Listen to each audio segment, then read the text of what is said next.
Ce sont là les premières images de l'ancien président de la République démocratique du Congo, Joseph Kabila, dans son domaine des Hongo, à la lisière du territoire de Kabare, ce mercredi 25 juin 2025, depuis l'annonce de sa présence à Bukavu, au Sud Kivu, en début de semaine.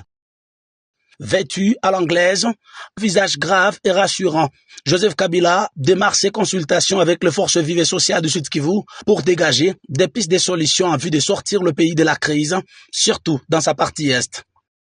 Autorité traditionnelle, représentant de la jeunesse dans toute sa diversité, mouvement citoyen, le Barza intercommunautaire et la Fédération d'entreprises du Congo, FEC, section Sud Kivu, ont été reçus par le Raïs. C'est ainsi le second round de cette démarche patriotique débutée à Goma il y a un peu plus d'un mois. La paix, rien que la paix dans l'est de la RDC, c'était le seul point sur la table de Joseph Kabila, qui s'est longuement apaisanti sur ces 12 propositions faites au peuple congolais pour mettre un terme à la crise en résolvant ses causes profondes.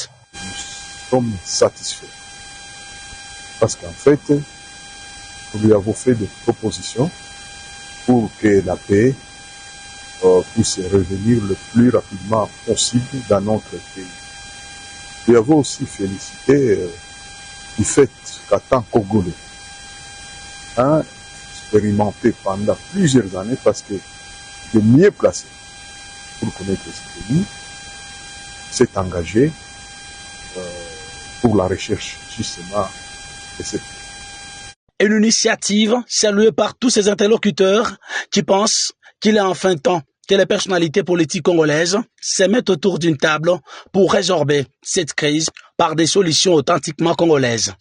Il a dit qu'il est prêt pour le dialogue et il voulait que les autorités qui gèrent le pays actuellement comprennent qu'il faut qu'on dialogue et c'est là qu'il a soutenu d'ailleurs le chemin de la SECO et de l'ECC. Tout le monde a été d'accord avec sa proposition et il a dit que il peut accompagner cette initiative parce que nous tous nous avons besoin de la paix. Personne ne peut dire qu'il n'a pas besoin de la paix. C'est ainsi qu'il nous a dit que nous-mêmes partout où nous passons et que tout le monde qui a même un numéro d'appeler les autorités au niveau national, qu'ils le fassent pourvu que tout le monde comprenne qu'il est temps qu'on fasse la paix. Parce que sans cela, la RDC risque de disparaître.